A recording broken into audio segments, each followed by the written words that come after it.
We're an equal branch of government. And you start off with a blather, and yet we look at the empty seats here. Where's Elon Musk? I'm sure he's a genius and is a very credible person because of the wealth he's accumulated. But that does not put him above the law or the responsibility to come before this committee in this Congress. If he's so great, if these plans and all the fraud and abuse that he found are so eminent, why isn't he here explaining it? You know why. Because he's out to privatize Social Security. He's been on television the last couple of days talking exactly about Social Security, Medicare, and Medicaid, and what he intends to do. Privatize it. The American people, some of them may have been born at night, but not last night. That's how you fight. Democratic Congressmember John Larson saying, where the hell is Elon Musk? Oh, wait a minute. We know why he's not here submitting to oversight by Congress. We know why you MAGA Republicans are refusing to do your damn job. It's because y'all want to get rid of Social Security. That's what Elon Musk has been talking about as he's talked about privatizing Social Security or saying that the whole thing is a Ponzi scheme. Let's highlight some Democrats fighting back like Democratic Congressmember John Larson, shall we? Here's Bernie Sanders at a recent event that he held. And again, he's listening to the people. He's relating to what the people are saying and the suffering that they're experiencing now being caused by the Trump regime. Let's play it. Thank you. Well, thank you all. Thank you. Thank you all. No. It is not Bernie. If there is ever a time in American history where it's not one person, but millions of people, this is that time. Next clip I want to share with you is Governor Tim Walz of Minnesota.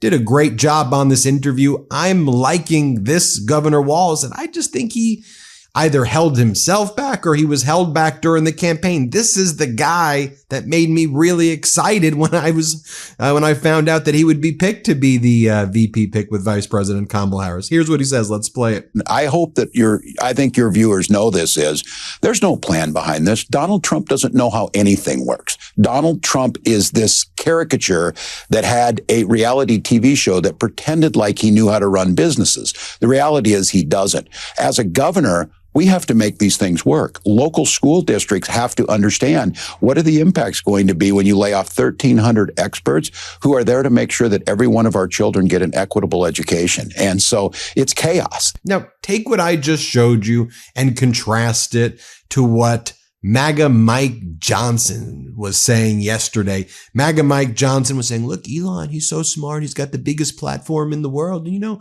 sometimes he says things that are misunderstood and it causes big problems. I don't know, like when he got rid of people at the nuclear power plants or nuclear weapons, or when he said that he fired the people who study Ebola, or just watch what MAGA Mike says. I think of it metaphorically. I get up every morning and I have this giant sort of control panel, and it's got 219 dials on it, and I gotta make sure everybody's, okay, this one's, and then I got the President Trump dial, and now I have the Elon dial, okay, because Elon has the largest platform in the world, literally, and if he goes on and says something that's misunderstood or misinterpreted about something we're doing, he can blow the whole thing up. So I spend a lot of time working with all these dials and all these folks, and I just run around all day and make sure everybody's happy.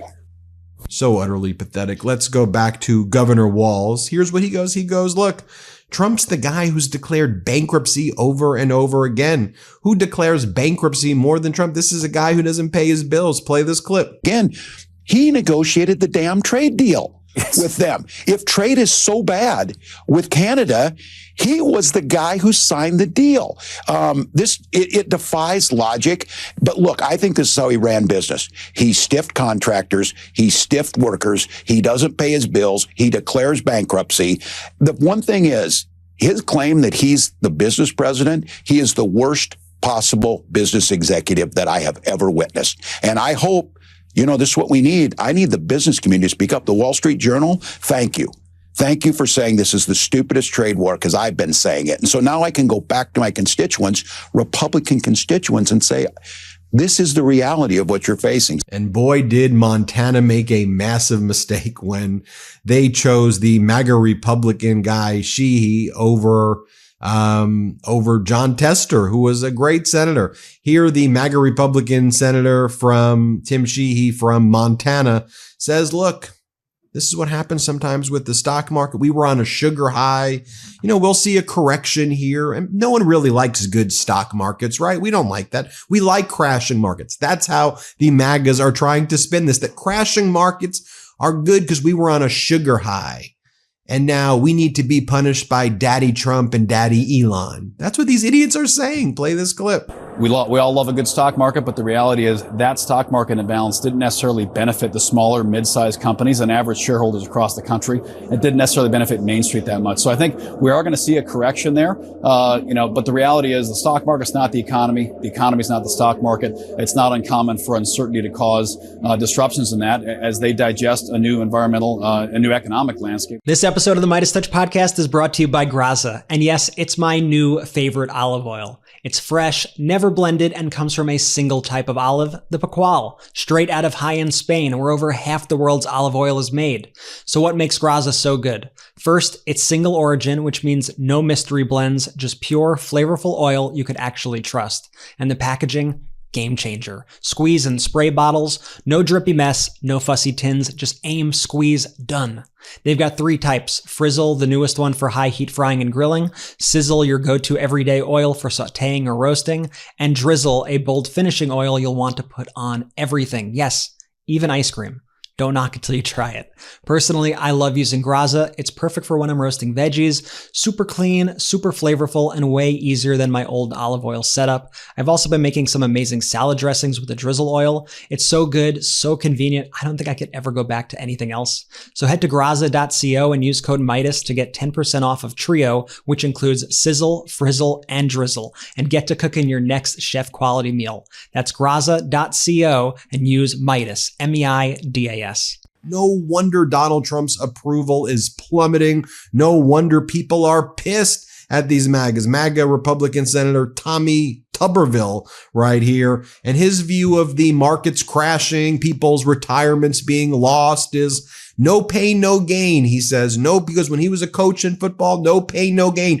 You deserve to feel the pain care of the Trump regime, because that's the only way you're going to learn to be a better person, when they inflict suffering on you. That's what they are saying. Play this clip. And Trump's tariffs, making America great again. It's a great strategy. If somebody's finally doing something out of the White House, President Trump, that is, that says you have to take an action in another country.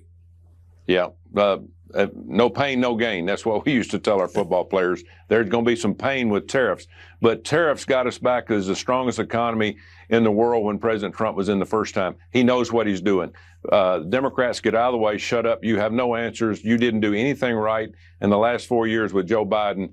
Well, we have a game plan. Trump has a game plan, along with Howard Lutnick and the other people that are pushing the tariffs. We can turn this thing around. But folks, let me tell you, this is our last chance. If we can't get it done now with tariffs and with pulling regulations and getting people back to work and cutting our debt and cutting the amount of spending, we're not going to have the country that we've had before. So people need to just listen, learn from this, understand it's short-term pain. We're going to get this turned around. President Trump knows exactly what he's doing, and he has a game plan, something Democrats didn't know anything about. Now let me share with you Democratic Congress member Neguse. He came on the MeidasTouch podcast. I interviewed him. Let's take a look. And he's on the Rules Committee, and he focuses on the subcommittee on legislation and the budget. Here's what he's got to say. Is that there will be mass collateral damage to the absurdities of the policies that they are pursuing. And so, I think about the average working family in my district that's struggling to be able to buy a new car because car prices are soaring through the roof. Interest rates are still remarkably high. And what are they left with? They're left with, the the car infomercial that the President of the United States conducted earlier today on the White House lawn. That is their policy prescription, right? Is to engage in these reckless economic policies, the tariffs and the rest, unnecessary trade wars, and then ultimately offer nothing of actual consequence to the American people who are really struggling. And from my perspective, that's the most confounding part of all. House Democrats are going to remain focused, as Leader Jeffries often says, keeping the main thing, which is quality of life, cost of living, addressing core challenges that the American people face that Republicans refuse to address. And as I said, if anything, are exacerbating. I had Democratic leader Hakeem Jeffries on. Here's what he had to say. We understand that people are anxious, scared, concerned, upset at the state of affairs as a result of the flooding of the zone and the unleashing of this extremism from the Trump administration and the failure of House Republicans or Senate Republicans to actually serve as a check and balance on an out of control executive branch. We hear you, we see you, but most importantly, we are committed to making life better for you. We're going to turn this national nightmare around and make sure we can bring the American dream to life for every single person in this great country. I had Roe Khanna on, Democratic Congress member Khanna. Here's what he had to say. What gives me confidence is propaganda, even if you have an information asymmetry, doesn't work when the reality is terrible.